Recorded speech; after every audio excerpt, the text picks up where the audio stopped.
In a period of 25 months, 6 men vanished without a trace, and every single case has been linked to the exact same region, British Columbia, in the area northeast of Vancouver, around Darcy, Kamloops, and Merritt. What happened to these 6 men who seemingly vanished off the face of the earth? We don't know. Hey everyone, so this video was originally intended to be the second part of the Missing 401 video that we did cover I think about a week ago, but I did find myself falling down this very interesting rabbit hole that I wanted to share with you guys. So first I was investigating the case of the missing person named Marshall Iwazza, who went missing back in 2019, and I came to discover that there had also been 5 other disappearances in the exact same region where Marshall had disappeared. Again, that general area being British Columbia, in the area northeast of Vancouver around Darcy, Kamloops, and Merritt. And what is extremely fascinating about all of these cases is that every single victim or missing person goes missing without a single trace. There's no way to track them down, or police have no idea what even happened to them. There were no motives of the people just wanting to leave their lives. They kind of just fell off the face of the earth and nobody knows why. So a quick disclaimer, these cases are very disheartening and very tragic. The first person to disappear in this general area is a person named Luke Neville. Luke was 48 years old, he was Caucasian, he had short gray hair and brown eyes. So Luke was a very outgoing and friendly person. He had a dog and even lived back in the United States down in Florida before he decided to move to Canada in his later life. Luke was a volunteer professional fighter who had been dedicating his entire life to saving lives. So Luke was overall a very great person. And there actually isn't much information on the events that led up to Luke's disappearance. Just one day he wasn't there. The last place that he was seen was on October 9th in the Spence's Bridge area, driving his car around the road, but after that his trace went completely blank. There was nothing to track him down. And a day after he was last seen, he was finally reported missing to the proper authorities. And what is actually very strange is that it actually didn't take them that long to find his van. But what is incredibly odd is the conditions the van was left in. So the car was found burned out on a Sachem Forest service road, which in itself is very strange. Why would he be driving in a service road, and why would he even leave his car there if it was him? So police did conduct a search of the abandoned car in the woods, but nothing turned up. Luke had seemingly just vanished, and all that was left was his burnt out car. There was nothing in the car that could have indicated where Luke could have went or what could have happened to him. It was just a dead end. However, a cadaver dog search was conducted in the area in June of 2018. But the thing is that this dog search happened 8 months after the disappearance of Luke. So it was pretty unlikely that they were going to uncover anything that could have led to finding Luke. And after the search, nothing was found because, it happened so late after Luke disappeared. And no new evidence has even surfaced about this case to this day, and Luke still remains missing. Luke's family did put up billboards as an attempt to get any information from anyone that may have known what happened to him, but unfortunately, nobody called. And when the family was asked if they had any updates from the police regarding the case, all they had to say was, quote, "No leads, no suspect, no news. It's all in the police's hands and up to them." And what strikes me as incredibly odd about this case is the burnt out car that was left behind in a service road, out of all places. To burn out your own car in a secluded part of the woods isn't something that a normal person would do.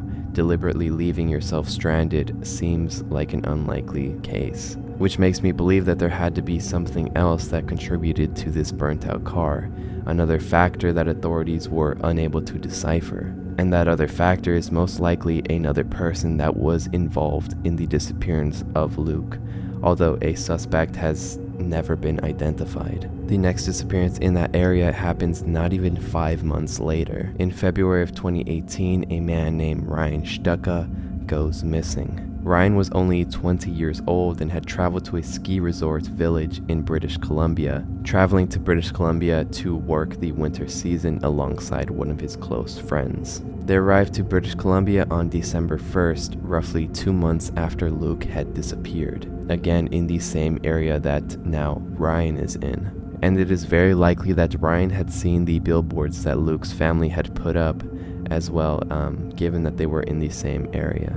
So Ryan was enjoying his time in British Columbia. He was away from home and he was working this cool winter job. And Ryan was staying in a house with his friend and a few roommates as well as making sure to keep regular contact with his family back home, which was only a state over, as well as making sure to keep regular contact with his family back home in Alberta. However, on the evening of February 16th, Ryan had gone to an event that was being hosted at a local pub. And Ryan being at a pub, he was drinking, although other attendants had testified that Ryan was in fact not drunk. He may have been a little bit buzzed, but he was not drunk, and this does contribute to the case later on, so keep that in mind. And once the event was over at the pub, Ryan had plans to go with his friends and some of his roommates to an after party.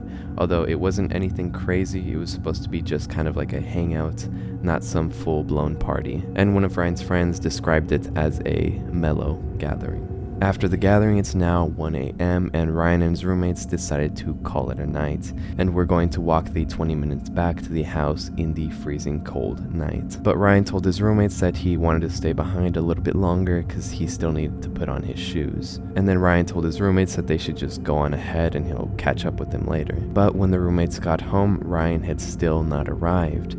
An hour had passed and the roommates began to grow increasingly more concerned for, Ryan's safety. But the thing is that they kind of just brushed it off, thinking that maybe he, just stayed over at the house. But then the next day, Ryan didn't show up for work. The authorities were alerted and Ryan was officially pronounced missing on February 17th. And based on the text messages, Ryan had left the hangout around 1:30 a.m. And there were reports of a man walking by himself around that time from the neighbors in the area. So people began to speculate that that person that was walking in the middle of the night was most likely Ryan. His friends were even saying that it was most likely that Ryan was trying to get a pizza from the restaurant before it closed at 2 a.m.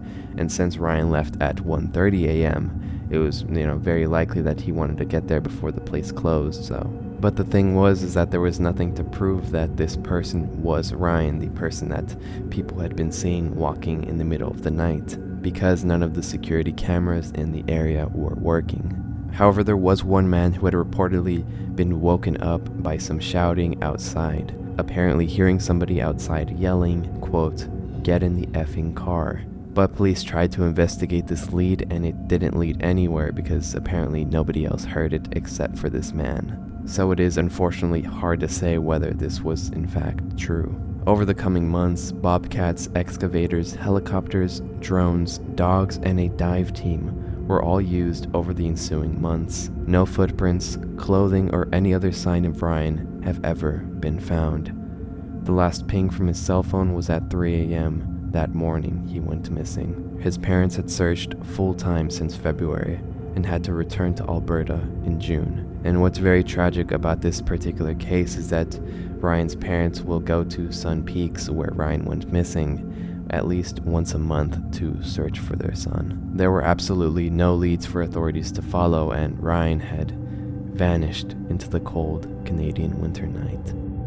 So it's now been around a full year since the disappearance of Ryan Shtuka. It's now January 2019 and yet again another person goes missing. This time a person by the name of Ben Tyner. And to reiterate, all these cases have been occurring in British Columbia in the exact same area, northeast of Vancouver around Darcy, Kamloops, and Merritt. Ben Tyner was 32 years old, 6'3", brown hair, dark brown eyes. So Ben Tyner was a working cowboy who owned his own ranch, where he basically spent all of his time, working on the ranch. But one day, one of his cattle had gotten loose from its pen, and so Ben got on his horse and he ventured onto the land in search of his missing cattle. But 2 days later, Ben's horse was found. It was found fully saddled on a service forest road yet again. And again, this is very strange because yet again another person's, last trace of them is found on a forest service road, which is incredibly odd considering that these people don't regularly, go to service roads. Why would they go there in the first place? After somebody had found the horse, police were contacted and had launched a large-scale search in an attempt to find Ben Tyner. The search spanned multiple days, and the police as well as rescue members were working through very cold temperatures. But just like Ryan and Luke, there was no trace of Ben found.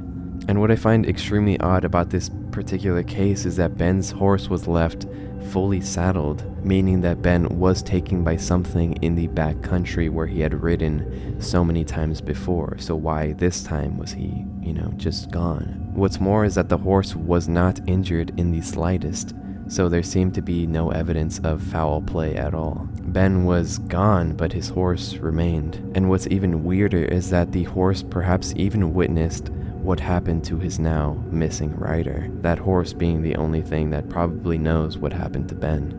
The next case is on the disappearance of Ryan Provencher and Richard Skir, and this particular disappearance takes place 6 months after the disappearance of Ben Tyner. So Ryan was 38 years old and Richard was 37 years old.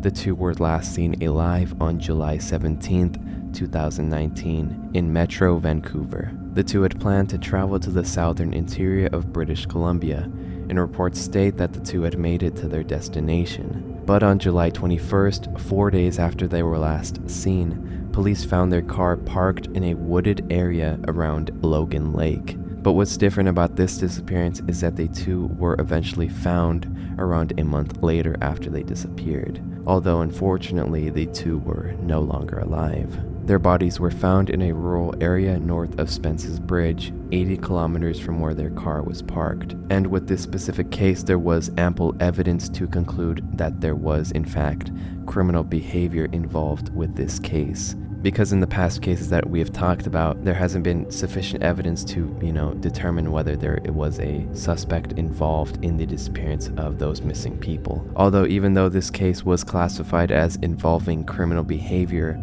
authorities were never able to even get a whiff of what or who caused the death of these two men. And another bit of information to this case is that Richard was arrested back in 2005 for trafficking DRUGs. And at the time he was arrested, he was allegedly a key member of a largely known gang. Although this information seems a little bit irrelevant considering this was 14 years before Richard and Ryan went missing. But I did want to mention this piece of information given that it is mentioned in every article that I've found on these two missing people. And people were beginning to wonder how their car was parked so far away. It was parked 80 kilometers from where their bodies were found, or 49 miles away. And after so many people disappearing in this same area within the same couple of years, people are left to wonder if any of these cases are connected. So far, the only similarity is that all of the victims are Caucasian and male. And for every single case, authorities are left baffled every single time with little to no evidence to what happened to these missing people. It's truly frightening and upsetting that there are no leads to any of these cases. However, perhaps the most strange disappearance out of all of these cases has to be the case of Marshall Iwazza, which happens to be the most recent entry of the missing persons in this area. And this does happen 4 months after Richard and Ryan's bodies have been found. Marshall Iwazza was a 26-year-old man who was last seen in Lethbridge, Canada on November 17th, 2019. Marshall had gone to his mom's house to help her with some technological issues she was having with her computer. However, after he finished up, he said bye to his mom and left her house around 11 p.m. And while he was fixing her computer, he had mentioned to his mom that, after he had to go to his storage locker to go get something. But when Marshall got to his storage locker, it wouldn't open. And to Marshall at the time, this was, really odd because it was his locker and he did have the code for it. And after trying to open the storage locker for reportedly hours, Marshall didn't get the locker open until around 6 a.m. And this is when the facility finally opens. And then that's when Marshall figured out that the facility is fully secured from the hours of 11 p.m. to 6 a.m. So this is why Marshall, couldn't get into his locker. But the point of this being is that Marshall needed to get something inside of his locker to the point where he spent hours trying to open it. After accessing his locker, Marshall left around 8:30 a.m. and this would be the last time that Marshall would ever be seen. 5 days later, on November 23rd, 2019, a group of hikers found a burned down truck on a trail 745 miles away from where Marshall was last seen at his locker. And it had been determined by authorities that this was in fact Marshall's car. And what's more is that the truck was very deep into the woods on a very difficult to access logging trail. The truck was completely burnt up, and there were a variety of items inside of it. Although the main question being is that why was Marshall's car found 745 miles away, burned, and in a random logging road in the middle of a forest? Because according to friends and family, it's not like Marshall was planning a road trip or anything of the sort. But things get even more strange when we examine the contents of what was found in the burned car. Some things of the truck were missing, such as the steering column. There was clothing scattered around the scene, as well as an Xbox and a PlayStation and an expired passport. And I want to pay special attention to the consoles that were found at the scene, because what's odd about these consoles that were, just found at the car is that they didn't belong to Marshall. And what's weirder is that it was only the shells of the consoles, meaning that they didn't have the hard drive. It was just like the outer exterior of the console, what protects, what's inside. So police couldn't get any additional information from, plugging these consoles in because, it was just the shell. But why were they there in the first place? Because they were not Marshall's. Marshall had been a student at SAIT in Calgary, and his family were under the impression that he was returning to school for the fall 2019 semester, but he wasn't. It wasn't discovered by his family until after he went missing that he was no longer attending, and no one is sure why he hid the fact that he was no longer returning to school. Marshall was also very close to his sister as well, who had been living in Hawaii at the time that he went missing. And when authorities asked her about her brother, she said that she didn't know about any major stresses in his life other than school, and that he wouldn't lie, although he would dodge the subject if anything. But I do want to bring attention back to the storage locker, because when authorities went to the storage locker and, reviewed the security footage, Marshall did not take, he didn't take anything out of the storage locker. Nothing. He just went in and he went out. So why was he trying so hard to get into his storage locker for hours if he wasn't going to grab anything? Marshall just went to his storage locker. He didn't leave or take anything. So why did he go in the first place, and why did he spend so much time trying to get in? Marshall's financial trail ends on November 15th, and this is 2 days before he went to go visit his mom. And the reason that I bring this up is that Marshall made a 745-mile journey, meaning that he would have had to make several stops to fill up on gas to cover that amount of distance. And even if he was paying in cash, gas attendants would have seen him, or he would have been caught on the CCTV footage, filling up gas, but he wasn't. There was no trace of him at all, and all the gas clerks that, were on the way of the distance that he covered, all of them reportedly said that they had never seen this man in their life. So Marshall covered 745 miles, did not stop for gas at all. It just doesn't make sense. The only possibility is that if someone else was with him, someone else filling up the car, and someone else paying for the gas, someone other than Marshall, someone that perhaps lit fire to his van. And some other things to note about this case is that his contact lenses, contact solution, his backpack, his Samsung laptop, his wallet, and his most recent phone were also missing and have never been found. Another thing is that hikers took photos when they found the burned car in this, obscure part of the woods, and some of the items that were caught in the photograph scattered in the scene were no longer there when the police arrived, meaning that from the time the hikers took the pictures and from the time the police arrived, someone had gone to the scene and taken these items. And another thing is that no one even knows how he would have known the trail was even there, because the trail was such a obscure part of the forest, and Marshall had never even been to that forest in the first place. So how would he know about this obscure trail? And perhaps the most frustrating part of this case for the family of Marshall is that the RCMP would not view this as a criminal matter, despite the overwhelming amount of evidence that this was not just someone leaving. And the police were even refusing to test the site to see how the fire was started, despite the family pushing for it time and time again. And when the RCMP finally did give into testing the area to see how the fire was started, they withheld that information from not only the public, but from the family as well. So the family doesn't even know if they even did do the testing. They could have just been lying and saying, we're just gonna withhold this information, when in fact, they never even tested it. And what's very odd is that the police seemed particularly uninterested in this disappearance, which is just cruel, since a man's car was found mysteriously burned 745 miles away from where he was last seen. And what's very unfortunate is that Marshall was never found, and there's not even a trace of where